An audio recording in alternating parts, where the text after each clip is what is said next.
Anton, welcome to Seattle. Hey there. Thanks for having me.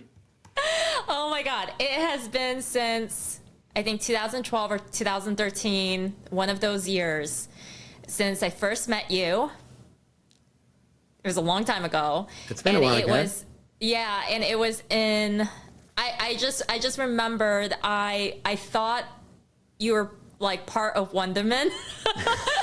Because Wonderman was like my first job out of college, and back then I was a very green employee in corporate land, and I was a junior digital project manager. That's how I started, and that's how you met me. Yeah. And that was a long time ago, and I just remember it was in the front of the office of Wonderman in Woolloomooloo.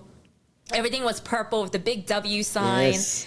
and an amazing view of the Harbor Bridge, the real Sydney Harbor Bridge. Yeah. Harbor Bridge. And it was so glorious. So those were the best days. And I just remember like your energy, your joy and everything. And I just remember how amazing you were. Like I just like felt your energy in the environment. And I just remember I was like that one day I was like, where are you going? Like, I was like, I didn't understand. I didn't understand that you're a consultant. I didn't understand. I was like, where's Anton going? Like, what do you mean? Yeah. What do you mean? Wait, the project ended. Well, how about another project? What's happening? Like, I was just like, I just love you around. So I'm so glad we're still connected and everything. I love our friendship. Well, it's fantastic. Thank you. Too kind. Fantastic to see you again as well. Look at you.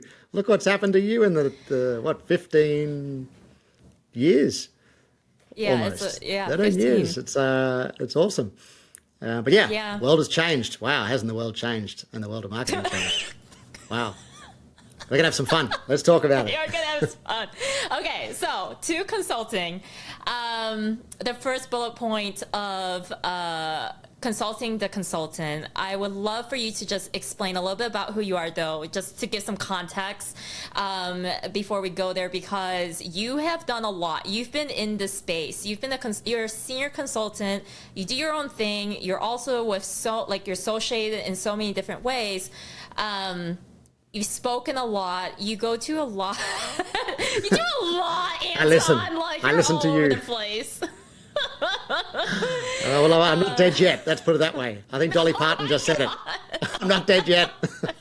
Dolly and I, we're rocking. Oh my God, we are rocking. You've been like in every single like Fortune whatever situation, and you've taught, educated, service, not just consulting, marketing services, everything about from like product to customer, like everything. So can you help just as a like quick about bio, who you are and what people have to know going into a very deep conversation you and I are about to have? Sounds good. All right. Look, I'll try and keep it fairly short and succinct. I've been pretty privileged. I have been, as you say, very privileged to be invited into many different companies. So I had done an advertising career before I met you. I worked for Wonderman originally in the early days. I then worked for Ogilvy One and Ogilvy Interactive, the digital and direct marketing side of the Ogilvy network.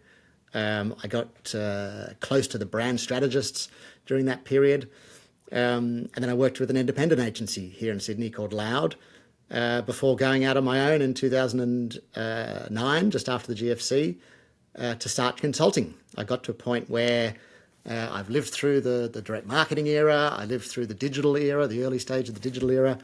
I was writing ROI projections for Nestle, and that's really where I cut my teeth on proving what's working and what doesn't. I'm a bit of a maths nerd from school, and I still remember my very first day in advertising, which was an internship at a company called George Patterson Bates. Some may know that name, the network. And I was talking to this creative director and he was showing me all these wonderful ads. And I sort of said, well, how do you know it works? And he looked at me as if I was an idiot and said, what are you talking about? We're going to lunch. Let's go to lunch. You don't have to measure it all. And this was back in the 90s. And I'm like going, yeah, but don't you have to drive something like financial return? So it's interesting. I was very naive back then. But fast forward, I've been invited in as a consultant. And I do wear two hats. I wear a hat with Trinity P3, which is a global marketing management consultancy, and we align marketing. So we look at the investment, the budget allocations, we look at the team allocations, we look at the agency roster. So I get in deep with clients, I get in with their MarTech stack and their data flows and their teams, and I also assess their agency services and what they're paying and what's good value and what's poor value. So that's really, really interesting in all the big corporates. I've worked in Canada recently and in America and in Australia. I've got an APAC project at the moment. So that's fascinating. My own business, Front Foot Marketing, I have a strategy planning bent, which is really brand positioning and customer value. So I'm a bit of a rarity in the sense that I do believe everything has to come starting with a brand. Like you need to understand the brand and the brand essence, which is rare in the sort of short-termism world. And then you can go into acquisition and loyalty and look at data and get deep into analytics and MarTech, which I think we'll start talking about. So yeah, I bring diverse experience and deep experience, but I'm always learning. I think the energy is I don't stop learning. I mean, that's the point, huh? You've got to keep learning. I don't have a silver bullet. I tell clients, I'll help you find what's working, but let's find your benchmark and then we'll beat it. There's no silver bullet as to how to beat it, but find really your benchmark. So that's me. I love it. Anton, between brand, market, and just to have a little definition here in the baseline, because we're going to go pretty deep. So what is your definition, or how would you define brand versus marketing versus advertising? Okay, that's a good start. Yeah, that's good, because I think terminology is either lost or confused. And it's not because you're across the pond right now, okay? That's not why. No, every company, if I ask that question to every manager I deal with, they've all got different answers. So, okay, you got to align to your definition. Yeah. So look, for me, you start with a product or service. That's obvious, right? You have a product, a widget, and you have a service, some sort of service if you're in the service industry. The brand really sits in the head. So for me, you create a brand that then gives somebody some sort of view of what that is in their head.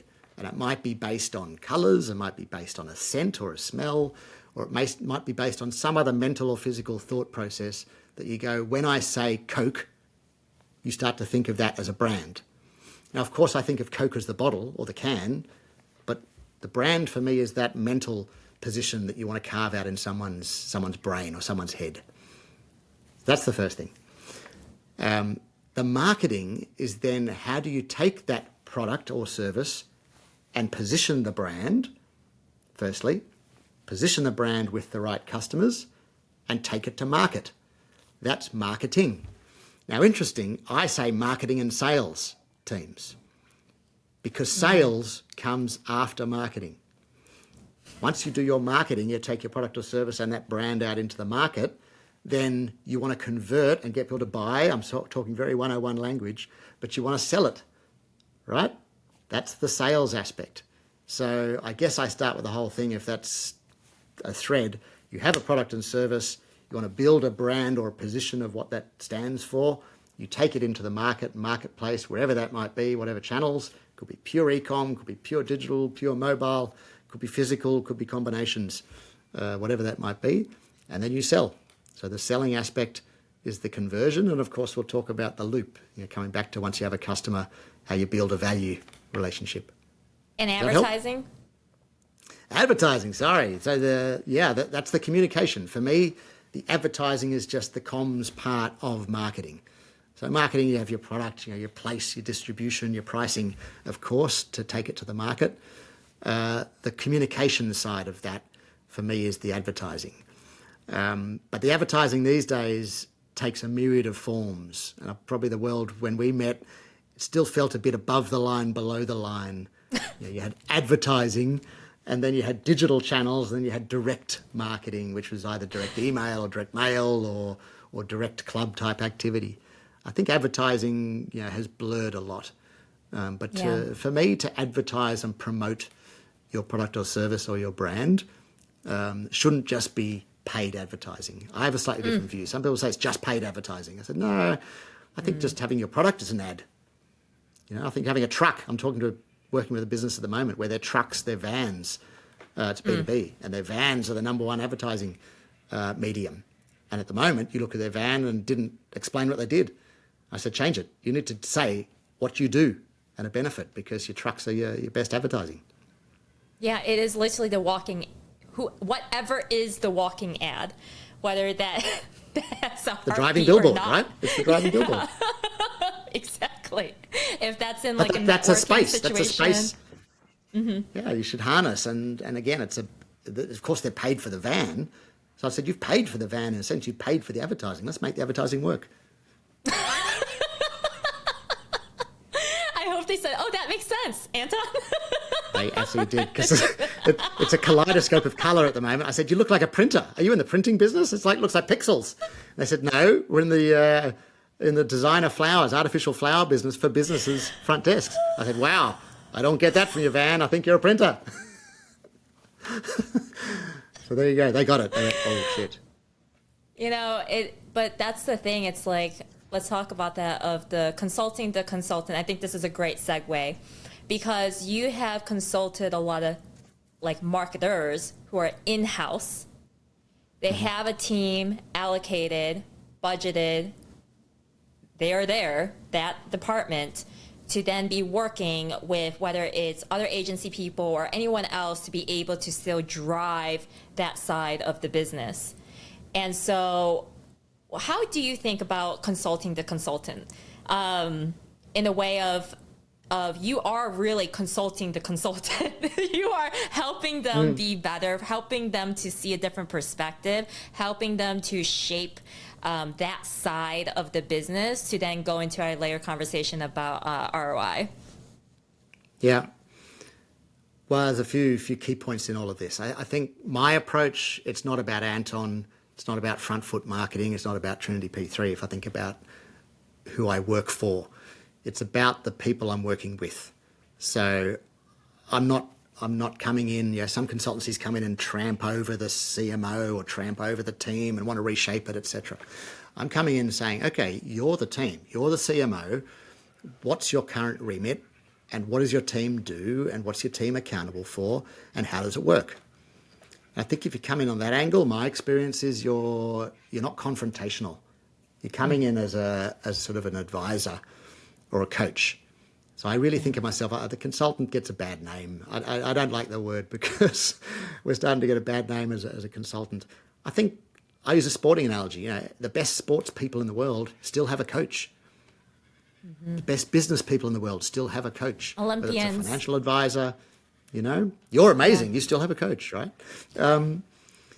Because they can see things that you can't. So I think that's the second point I wanted to make, that a coach can see you, if you're playing tennis, they can see you swing and they can see you slightly not rotating. Or if you golf, you're not quite rotating enough. You think you are, and I think in marketing, that's half the challenge. You may think you're doing the right things.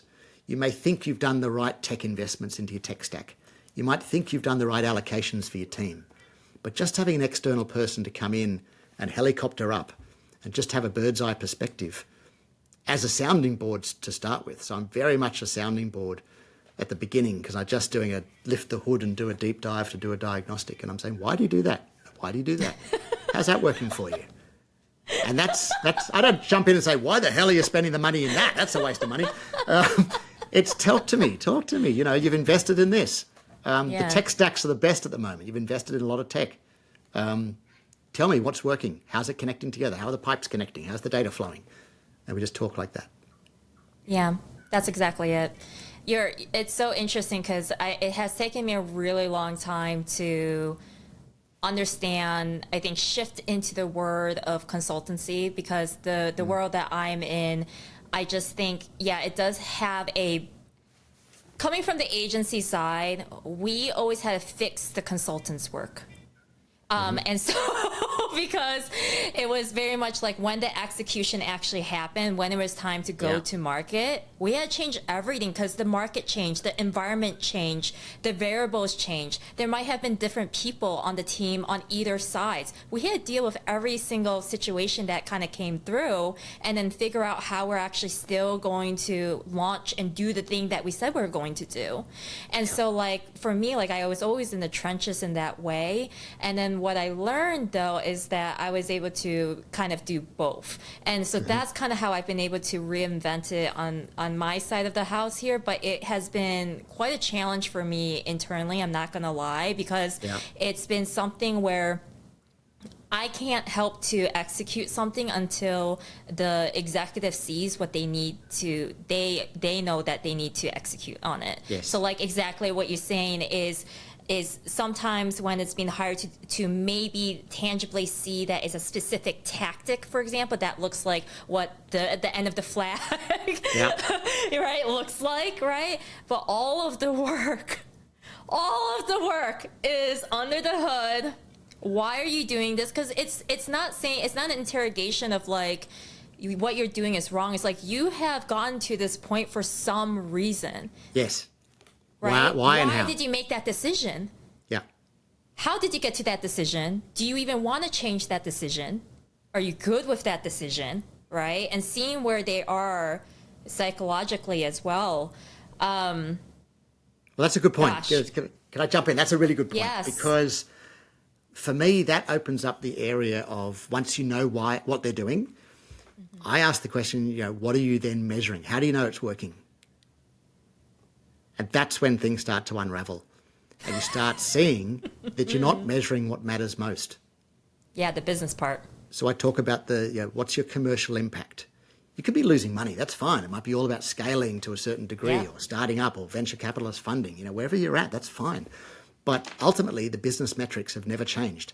You have to drive revenue and you have to drive some marginal profit in time with customers. A business doesn't run without customers, right? So it's a great business not to have customers, then you're fucked. Excuse my French. I'm not sure whether I'm supposed to swear on this or not. Do it, yes. Okay. Permission granted. All right. How many times have people... I would be canceled from my own podcast, Anton. At this Don't point. cancel yourself. Yeah, literally. We're taking off late night TV now. We're off. But I tell people, what are your customers doing? So if you don't know your metrics around those sort of commercials, then how can you then say, right, to your point, should we be doing less social media content? Should we be doing it more frequently? Should we be doing different types of channels? Should we start podcasting? Should we start creating events? Should we invest a little bit more in outdoor and billboards or more in radio or more in online video? How do you answer those questions? And that's bloody hard. I don't want us to sit here and say that any of this is easy because to your point earlier, the marketing team and teams and agencies have got to a plan of action. So their media schedules and the schedules of internal activity are all fine. But an external view, which I provide, I can come in quickly. And one little anecdote, because this blew me away. And I always think companies have this down pat. So I sort of run the risk of thinking, surely the company has all this sorted. Surely. But 99% of the time, they're either self-inflated ego, and you've got to break that down a bit, or the teams are going, no, we're doing all that. And you go, okay, well, upweight there because that's going to drive your returns. We're not 100% sure. Oh, okay, where's the data sitting? We don't know. Okay. I had a big piece of business out of America and Canada, and the media agency was responsible for leads. So this was physical retail and e-com. Fairly obvious, big company, but a good business model. But the media agency is remunerated on leads only. Now, what do you think happened when they're dumping all the leads into the funnel? They have no idea how to return. The conversions So they don't know whether they're good quality leads or shitty leads or did they convert. Worse still, they don't even know what the lifetime value was. They don't even know whether those customers repeat purchased and didn't churn. I looked at the business and said, okay, who did that deal? Fire them. And they said, well, the procurement manager left last year. I went, oh my God. All right, we'll fire the agency because they should never have signed the deal. So they got fired. And we re-looked at the whole business and, built a new agency network and reset the objectives. That is definitely the core of the consultancy part is the reorg. Yeah. And that could be threatening because the bad word or the bad association, if you think of a brand, consultants come in and chainsaw or cut or reshape and generally cut is the feeling. I'm a bit the other way. I say you've got great resources, either poorly managed or poorly utilised. Yeah. And that flips a conversation into, okay, your social team's doing a lot of this sort of activity. Could we prioritize or reprioritize what's most impactful, what's partially impactful, and what's not measurable?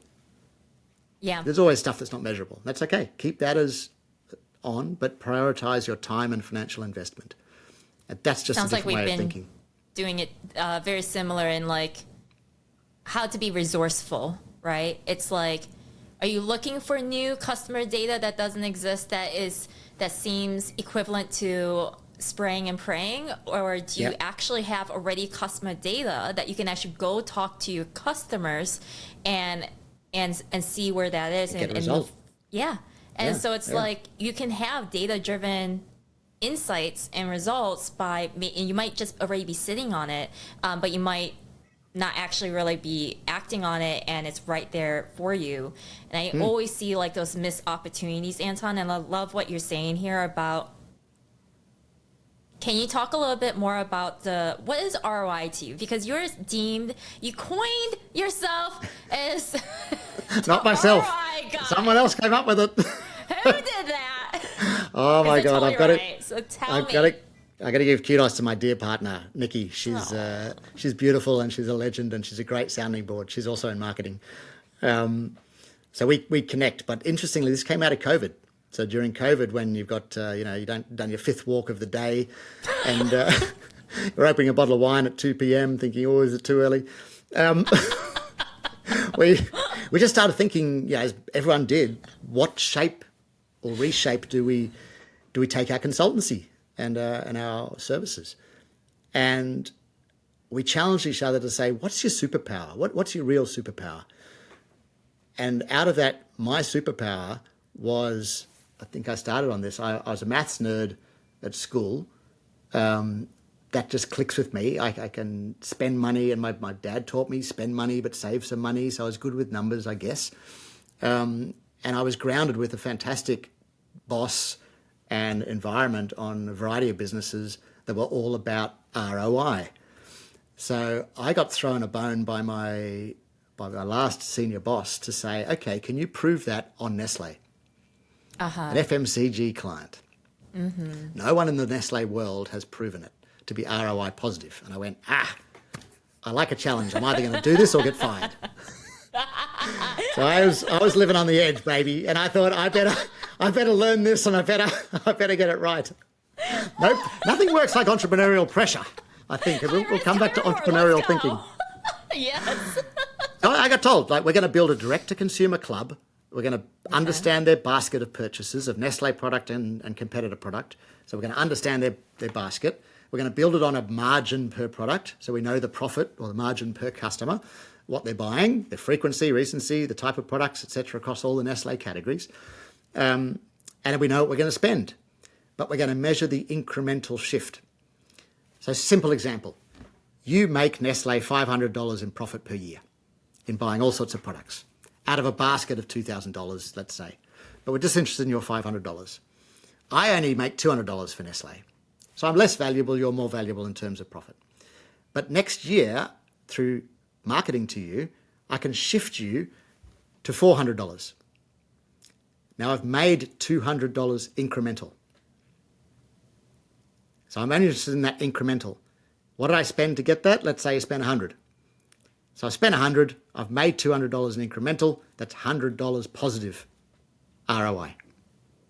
One customer, multiply it out by all customers, I can suddenly work out I spend $1 million, I make $2 million back, but I got an incremental $500,000. We're ROI positive. Our return on that investment is incremental. Why do I say incremental? Because your baseline, if you didn't advertise or didn't market, was always going to happen. You're still going to purchase. Let's say 20% of your products are Nestle products. Yeah. So I can't claim that. I've got to claim the incremental. By doing incremental marketing directly to you, I can see and measure that difference. And I've got to be ROI positive. So that's my definition of saying invest, the investment, look at the incremental return on that investment and extrapolate it out across your whole customer base. For people who are wondering, Go on. Did that lose you? Or did that lose people? No. I want, and this is kind of where, no, I want to make sure that they can have it in, they can see it in a very tactical way. So let's say in their next quarterly board meeting, for example, with their investors and with their executive band or co-founders, what would a summary slide look like to be able to, like, what would those numbers and words look like that they can start thinking about, wow, we don't have this as part of our quarterly deck at all to even have the conversation or the email across? What would that look like, Anton, from based on what you're just saying? Sure. Okay. Well, first of all, I look at an annual shift. That's probably one important point. You can break it up into quarters, of course, for quarterly reporting. So I start annually and go, okay, how much do we shift year on year? If you go back to quarters, you can start really simply in saying, okay, what was your revenue? What's your total revenue? All sales. Now, if you know your customer base, if you're a business based on knowing your customers, because some don't, of course, you're either you're in the mediator territory or the middleware territory. But if you can find out the number of customers, whether it's B2B, B2C, you can start to work out the return per customer or the revenue per customer. So I would look at a very simple one-pager that would go total revenue, total customers, and then I'd do the incrementals. Our revenue went from A to B in this quarter, or down from A to B. Our customer base went from A to B in this quarter, or down. You might have churned. So if your customer base has gone down, but your revenue's gone up, then the value per customer has gone higher. So you can start to do those sort of metrics. If it's that simple, you just stick to a revenue model and say, okay, we're still scaling up, we're still investing, we just want numbers, we just want revenue, we just want customers, we just want to acquire. That's okay. But I'll be looking at the shift, the A to B, in both of those numbers. Then the next point is, what did marketing spend? So advertising, marketing, however you find an investment pot, what did you invest in? And this is interesting because then you start to go, are we looking at only paid spend, which is generally external and external media and external channels, or paid social, or paying to boost things or access partnerships, or is it time? Now I like to fully load it and go, our marketing team and our agency teams, let's take a percentage of that and load it into a number. So some businesses do, some businesses don't. This is where you start to get to margin or profit type numbers. Yeah. But look, work with your CFO. My biggest thing is CMO and CFO should be best buddies. They really should. And if not a CFO, someone in procurement, or not procurement, Well, in the C-suite. In the C-suite. But look, the CFO or someone across the numbers knows the numbers. They're going to report that to the board or the CEO or the founder. So if marketing can get into the commercials and the unit economics, which really some marketers are really good at, some marketers not trained in it and are getting pushed down and down, they're getting questioned. What's the value from your marketing? And they go, I don't know, our brand's awareness is up. You go, well, sales are down, so I don't give a shit about brand awareness. And you can have these debates and go, well, you should, because long term we've got to position our brand, blah, blah, blah. But unless you know your numbers, you can't fight that battle, I think, these days. Yeah, I mean, even for the companies that are less than 10 million that may not have a CFO, for example, they how would let's say if they are struggling with the growth, so let's say they have the customer data, the total revenue, they have these numbers down. So what do some of the outcomes or actions can look like based if it's like up or down, for example, to then allow them to think about, okay, what are my options on the table? What cards can I even play? And helping to narrow that in just a little bit. Oh, wow. Big, wide question.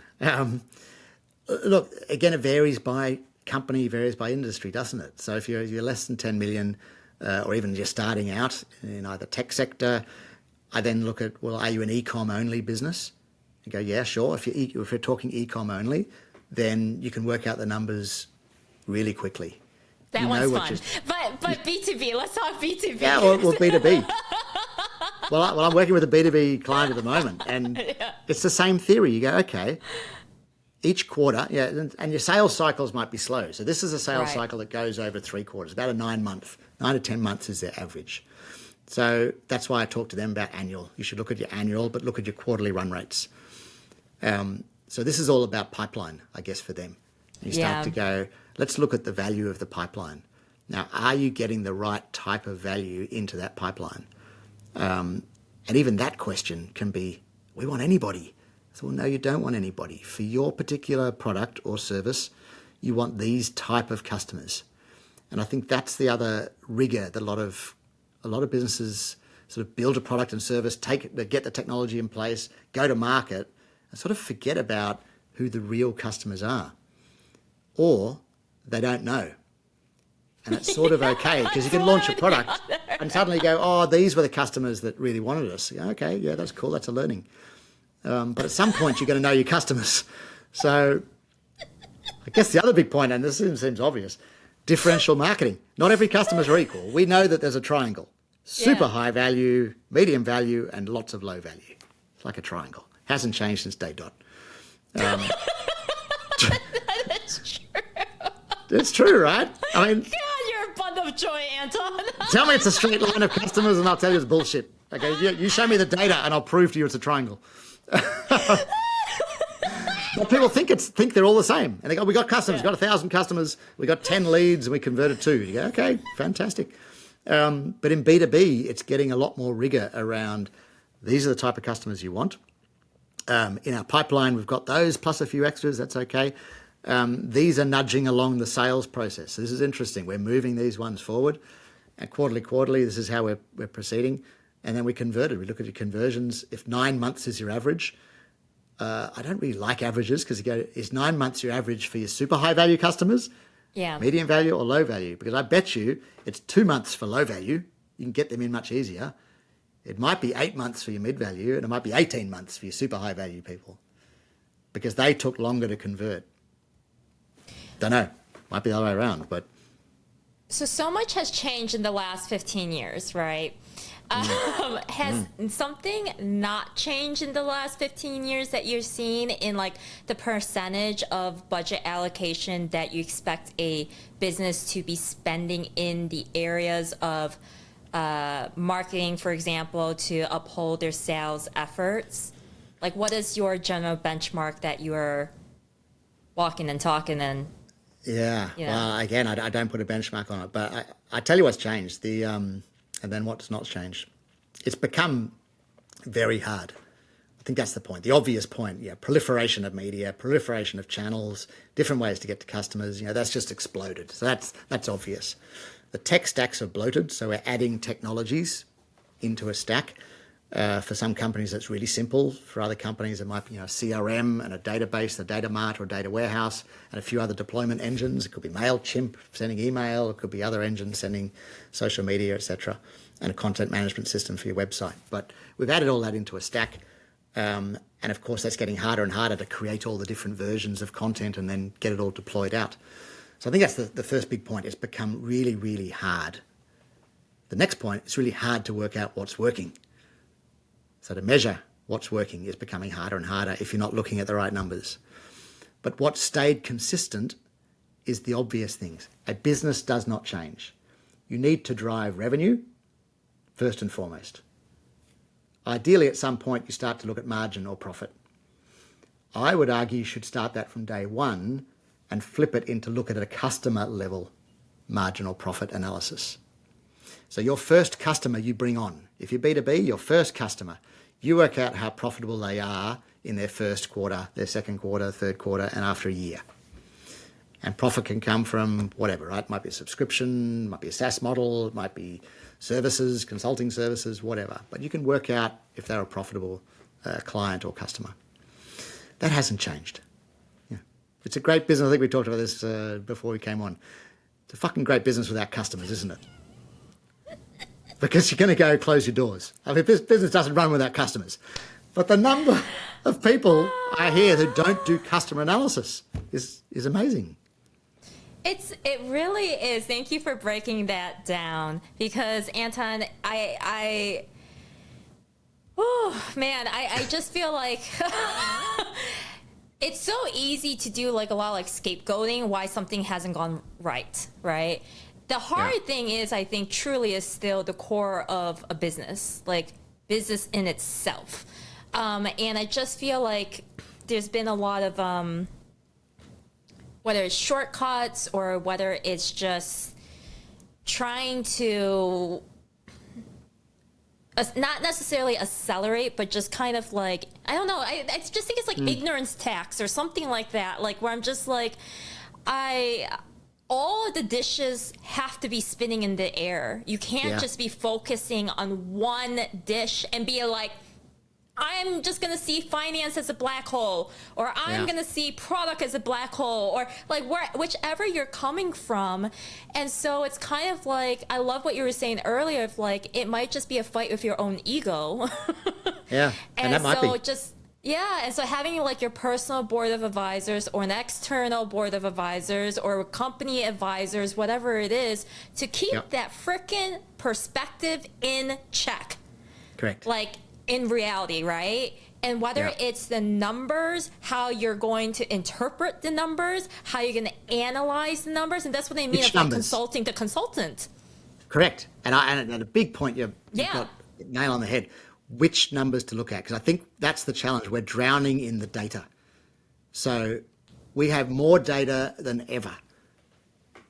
And that's a problem. Give it to me. Single customer profile view thingamabobber. I want to hear it. Give me margin per customer and incremental margin year on year or quarter on quarter, and I'll show you what's working and what's not working. Simple. But I think that proliferation of data through all sorts of digital channels creates then a fear. To your point, I see the Chinese plate spinner. Yeah, all these plates are spinning because we've got stuck on this drug of we have to. Yeah. You know, we came through the era. You have to be in social media to test it. 2006, 2007, etc. As Facebook scaled originally. It was exciting. Yeah, everyone's setting up a brand page and then product pages and exciting pages and building communities. And as a direct marketer, that was awesome. You go, wow, I've got 1,000 people in here now. Now I can start to build this community, and they'll tell their friends. We're up to 5,000 in a couple of weeks. This is exciting. And then I can get them to click out to either buy something or go to our website and ideally click and do something. And you go, this is quite cool. But now we've grown up from that, and then we've fallen straight back into kindergarten with AI, because everyone's going, oh, I've got AI. It's like, what the fuck are you talking about? What is AI?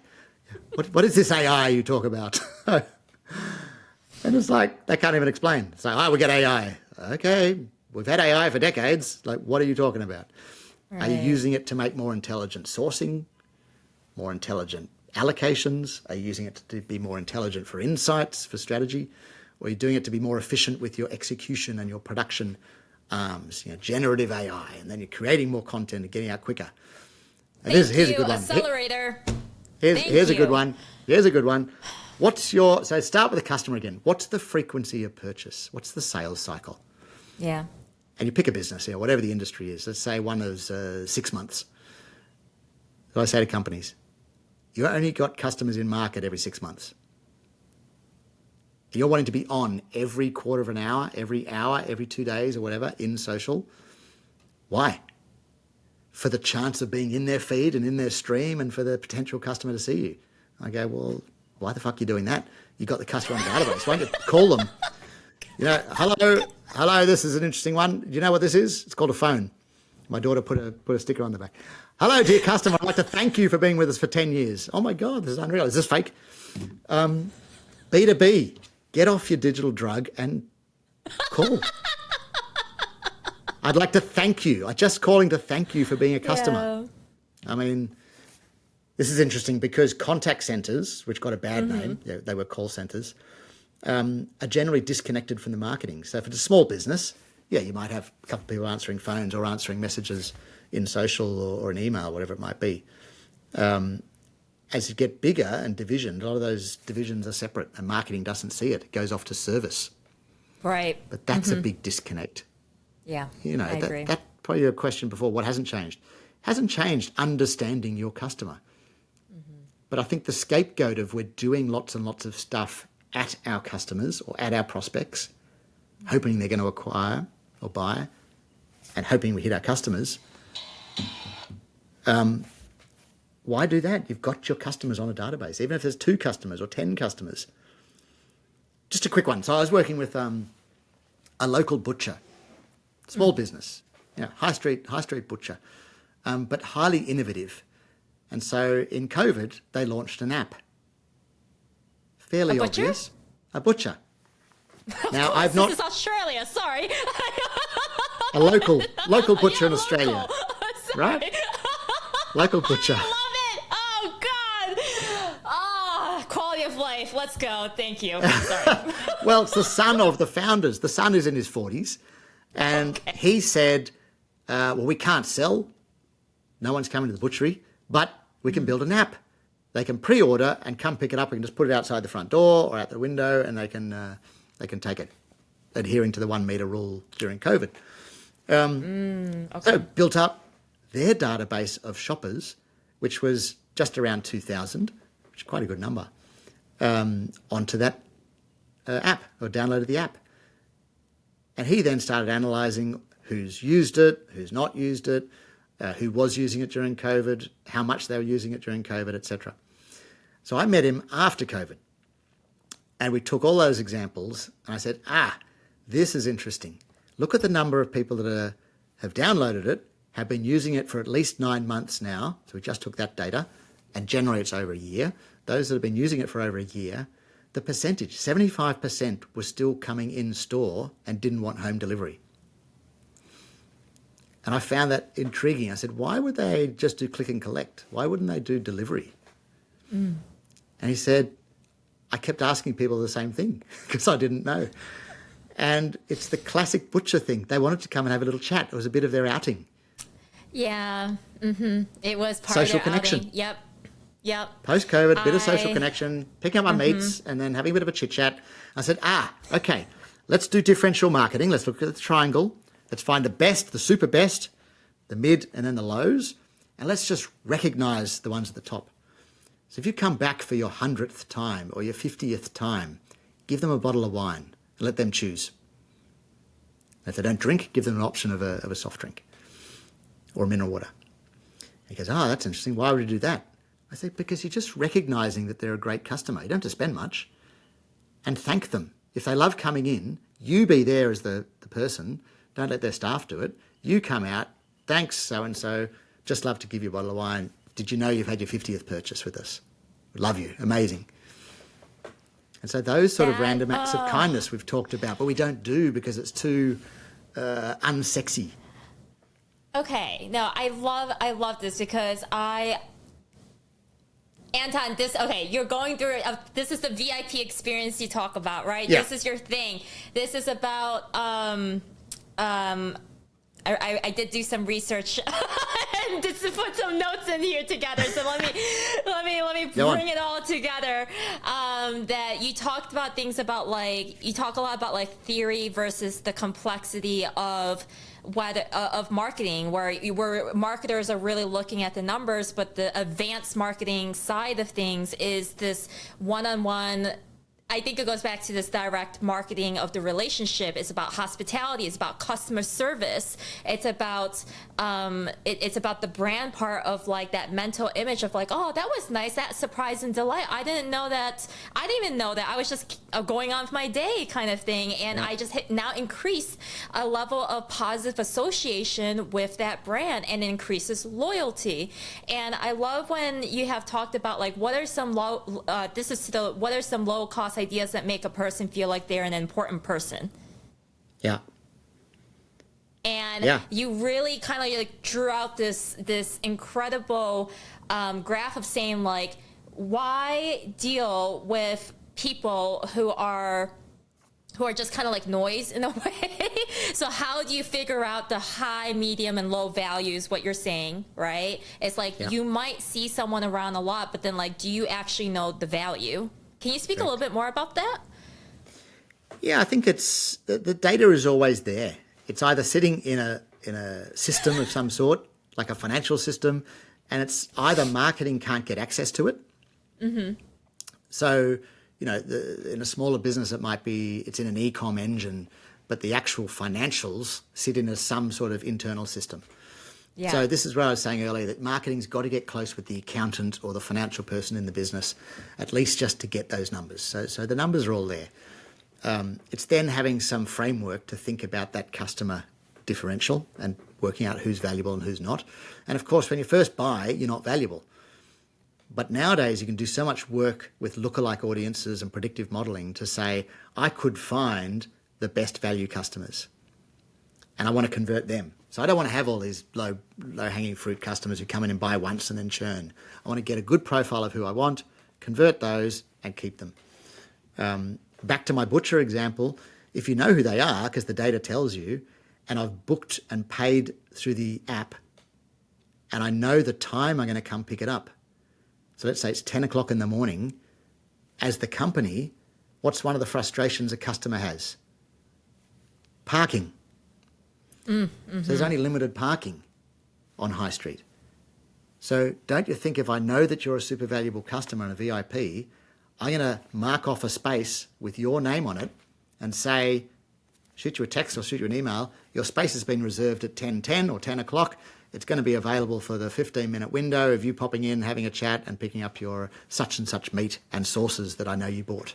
So you personalise. And this is where you get to the idea of everyone talking about personalisation and targeting. And there's so much bullshit in that. And I go, how personal are you getting? And how targeted could you be? Because that's very different in the world of meta ads and targeting segments and groups. And you go, yeah, you can do that. But it's not really that personal.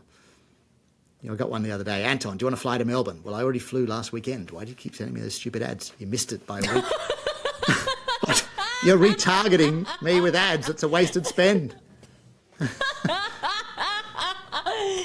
the thing of being in, how would you translate that to online experiences of that VIP experience of whether it's B2B or online experiences in the same kind of example? Exactly the same theory behind it, the framework, but of course the format and how you do that can be completely different. So again, if it's in-app purchasing or it's on a website, e-commerce, looking for product and suggestive selling and all that sort of thing, you can pop up relevant messaging. And I think this is the bit that I see missing in so many e-com websites.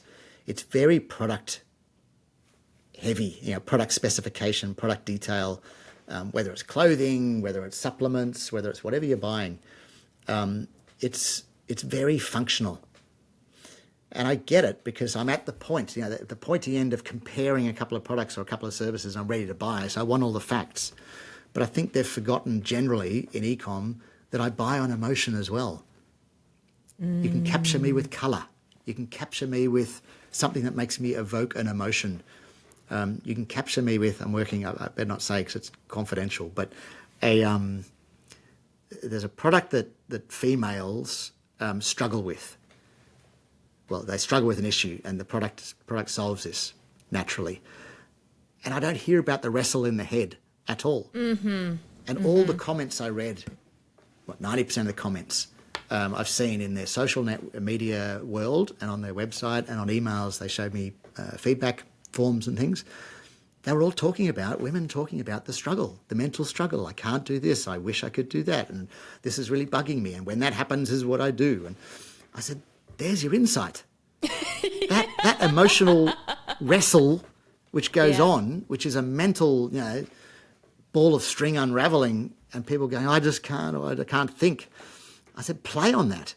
Because then I associate your product and this is the right product for me. And by the way, here's the solution to calm all that and to take the noise out and regain a bit of control.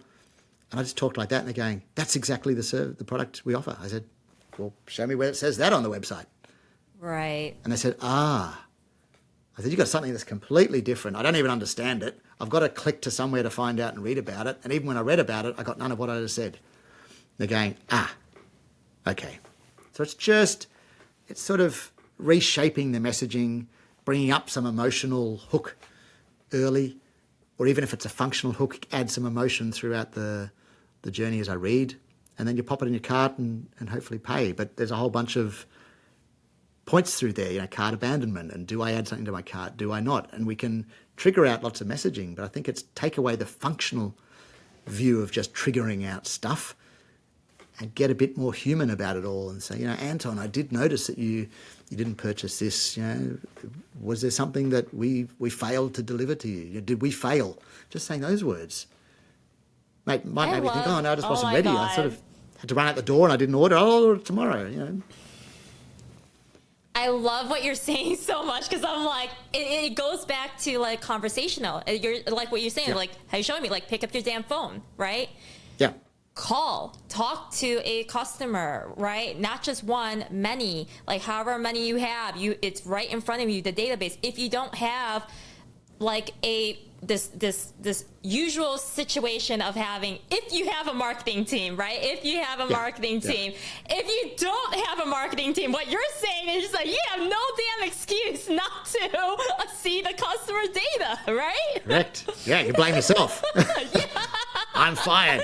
Because you said it, right? You can hide easily these days. I think that's, if I talk about fear, I think I see it a lot. No one wants to admit to fear, but we're seeing in middle and upper corporates, there are CMOs moving every 2 years.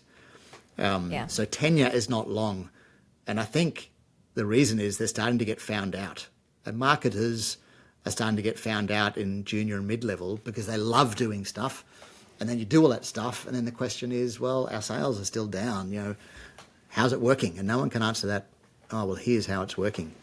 So it's tough and it's challenging because I don't want to sound like I've got all the answers because there is no silver bullet. Like I keep saying to clients, I don't know. What I can do is help find your benchmarks at the moment. And with Trinity P3, we do this. We assess where you're currently at, and we find your benchmark. And so you might have one CMO and a junior in your marketing team. Someone doing a bit of marketing, maybe sales and marketing, and a junior doing all the content. That's fine. Or you might have a couple of people writing and creating videos or podcasts or whatever.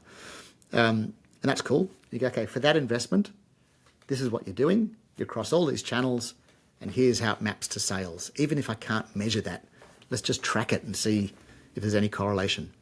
Even having the conversation, right? Rather than not even having it at all. Thinking, right? And then, back to the world's not fucking linear. You've got customers in different locations, for example, the obvious one. And this is back to my butcher example, the proximity. I started showing them the map of proximity of where all their customers came from. And that blew them away. Just putting pins on a map that said, look at these two corridors that are 20 kilometres away. I said, who drives in Australia? Who drives 20 kilometres to a butcher? You're generally in the same postcode. And I showed them bands of in the postcode, in the surrounding postcodes. This was interesting, that band of postcodes in about 10 kilometres, but there was a huge bunch in the 20 plus. And hello, map it to value. They were the highest value customers. Holy crap. Why? Now this is the exciting bit. This is when you analyse what products are they buying. Yes. They were buying in bulk, less frequently, but buying in bulk and buying truckloads of extra stuff, the sauces, the additives, the extras. So the margin was awesome because they were buying a lot, they're adding lots of extras in. It was a 20-kilometre journey, so it was a decent drive in to have a bit of a chat. They were staying longer in store for the chit-chat, and so we could treat them really well. You don't want to lose those customers to the local butcher in their area. And so the whole brand world was, that's my brand. That's my butcher shop I'm going to drive to because I love them. I love talking to them. I love meeting them. They kept a parking spot for me, so it was easy. Gave me the bottle of wine as a bit of a thank you. This suddenly starts to become, that's my badge. It's my Nike. It's my whatever that I love to associate with. And I've gotten away from me, talking about me, the butchery. I've got to you, the customer. I'm just flipping it into making my customer feel good. We have like the best job. Just like that's not bad.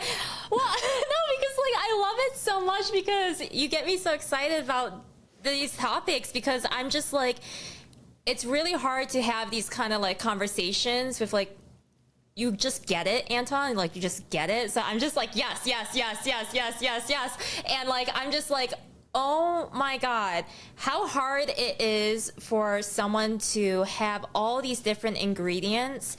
And then the moment that you see that light in their eye and they're like, oh shit, I had this all along. Yeah. That, I think I don't like how they got there, right? But I like that we have the role and responsibility that we can shine a light like a lighthouse in that way. So that's one thing I do like about what we do. But what I love what you're saying, let's talk about treatment. We'll wrap up in this about this treatment part, because sometimes I feel like, and I want to talk to you about this, because is it the lack of hospitality or the lack of understanding customer success or everything? Is it because maybe we're not seeing as many like healthy examples of like respect and like treatment and all that kind of stuff? So the human touch of that is kind of being lost, and that's what's actually cherished. And it's like, how do you want to be treated? Like, just in the basis of respect, right? Yeah. And maybe it seems like it's above and beyond, or maybe it seems like it's too much, or maybe they haven't experienced it themselves in a while. Like, why? Because it's also human. Companies are made of humans, right? They're made up of humans. So it's just like, what do you think it is? Where it's like, sometimes I just feel like it's so simple of an answer, but then what we realize as we go into these different brands, we look under the hood, and it's like these basic things. It seems so basic, but then it's not. So what do you think it is? Yeah. Well, a couple of points you made earlier, which I really love. I think the explosion of tech. The obvious thing is we've gone tech. The world has gone tech. It's gone digital and therefore tech, right? So the data footprint has exploded. So I think the natural thing is to go, here's the next thing. Whether it's a digital experience platform, whether it's CRM tools, whether it's content management systems, there's always something new and exciting. And that, for us, is exciting, right? That these tools are absolutely incredible, what you can do and what you can do at scale now. I'm actually working with a company on the psychology of decision-making. So the ability perfect. to... Oh my This is God. unreal, right? But what I love about them, they take the tech, so AI and machine learning, and say, we can use this tech and predict based on what humans are doing. And this is my point, what you touched on. It should be much more about the humans and the customers. So when I go and look for a product, what do I look for? What's the thing that's going to tip me over the edge versus you? So I can pop that hierarchy of messaging, ABC for me and CBA for you. Or completely different, DEF for you, because I know the trigger for you is this. So that's the exciting bit where you go, let's think. And this is what we did decades ago. We thought more, I think, like the consumer. But I think short-termism is the other obvious one, where there's just pressure. So there's pressure to get lots of stuff into the market. I love your Chinese plate spinning analogy. So we'll just blast a lot of stuff out, hope it works, and our pressure is to get the sales. And if sales are, generally going up, marketing claims that a bit and goes, I helped do that. But I think we can get smarter around the rigor. And one point you said about what hasn't changed, the rigor of business metrics. If you're not around the rigor of business metrics, and most founders are, most entrepreneurs are, they're pretty good.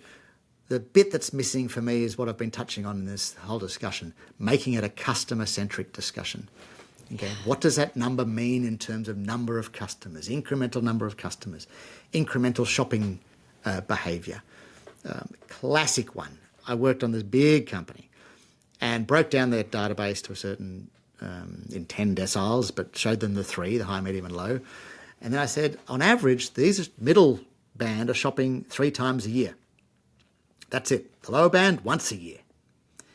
You send daily emails, daily deals. Why? So that chart just said to them straight away, I didn't say you idiots, but I'm going, that's a waste of spend. We're probably thinking, but I was very nice in the way I landed the message. I said, look, it's a waste. You're sending all these emails out. So here's an idea, right? I didn't want to ruin the project straight away. Oh, no. Oh, my God. But here's the killer, right? Let's just do a one more shop strategy. Get people to shop one more time from that band. Right. Just exactly. take that band of people. See if you can even And we'll do run that. a few different creatives and run a few different tests and see what's going to get them to shop. Bingo. And I tested different offers. And I said, why don't, coming down to the shopping malls, I said, why don't you offer a free coffee? And then the number of women were 80-20, roughly. 80% females, 20% males. I said, why don't you offer, bring a girlfriend or bring a friend and we'll shout you the coffee. Buy one, get one free. But position it as a, I understand you. We'd love you to bring a friend and the coffee's on us. That's got nothing to do with their business, but it was a nice little value add for a certain group that we wanted to make them feel special if they bought extra, as in their second shop, or in this case, third shop for some of them. So there you go. Yeah, All the theory I've lean been talking in. about Yeah. is simple. You can measure it. We went out to X thousand number of customers. I can see those that bought. I can see those, what they bought. I can see the numbers that redeemed the coffee. I could work out the ROI. ROI guy, tick. Tick. Done. Oh my God. Anton, I'm just like, I'm gonna like rewatch this probably like 10 times because I'm just like, I am not crazy. Thank you. No, everyone listening to this should listen more to you because I think you, out of anyone, get this. You get this. You can help so many people. And we have to stand up. I think the point is we have to say what we're saying because we're drowning in AI now, right? It's the prompt. What's the right prompt? I want to buy a prompt engineer. I need a prompt engineer. Everything's going to be voice. Really, we're heading towards a voice territory. We're heading towards everything about being voice activated and prompting, right? So that's the world we're in. We've got to learn to be smarter around who's interacting with that and why they're interacting and are they customers and are they not customers. So we've got to keep thinking of everything I've been talking about, and you get this, but it's just different. We just have to do it in a different way now. Yeah, I mean, like the thing that hasn't changed is it's still a business, right? And so you still have, and like you said, a business that doesn't exist without customers. And so like, I just think like our job just got like even more awesome, honestly. Like there's so much more to do because now our customers are going to be doing so many different things. Their customer profile looks incredibly different now. We have so much more to play with. We can be a lot more accurate as well, pinpoint in certain ways to have them experience something that makes them feel like they're being taken care of. They're being seen and heard, and that they know that they're not crazy in a way of like, oh, I have this one issue, right? Oh my gosh, I didn't know 60 other people also did. What? Oh my God, thank you, right? Yeah, like, thank you for taking care of us, right? We all have like, I don't know, like some kind of like skin issue or something like that. I had no idea that's what you guys were doing, and that was half your customer base. That's awesome. That gives me reassurance that it works and social proof and everything. I'm just like, oh my gosh. I'm so grateful because I through this conversation, Anton, I just feel so much more better of what we do, we really do, because in the spot of where we help to, I think it is really hard when you don't have all the different pieces, and when there's a lot of different pieces, like a garage, right? Like you have a garage, you have all these different boxes and all these different kind of things. You open up the garage and you're just like, oh, yep, this, and this, and this, that. And I'm just like, I feel so good when I'm in that position as well, where I'm like, oh, this is where this goes and that goes. Did you see about this? Oh, why is everything in the freezer there? Like, what happened there, who did that? right? They're all frozen now. It's like, oops. They're like, don't touch the freezer. Don't open that door, right? I'm like, I'm opening the door. Yeah. Well, I love, to that point, I always quote Tom Fishburne, the marketunist. If those listening, look up Tom Fishburne if you don't know him. He writes great little cartoons that just capture the essence of what marketing's struggling with today. There's a great cartoon where there's sort of three people looking up and there's a Jenga stack, but they're looking up going, look, new tools to add to our marketing tech stack. And it's Jenga about to totter over as a tower and new pieces to put in. And I think that's a great visual to go, all the tools are there, whether it's Jenga or your, the tools that are available in the garage. They're all there, but what put them in the freezer? Or how does it work together? How does it make everything look a bit neater and more sensible? I love it. Anton, thank you so much for jumping on the podcast with me, connecting with me you're in Australia right now. I'm so grateful for the time zone difference and the accommodation of that. So thank you so much for being super accommodating with especially the time zone difference. Pleasure, and lovely to see you again, and thanks for having me on. I'm so excited. Thank you. High five. Thank you.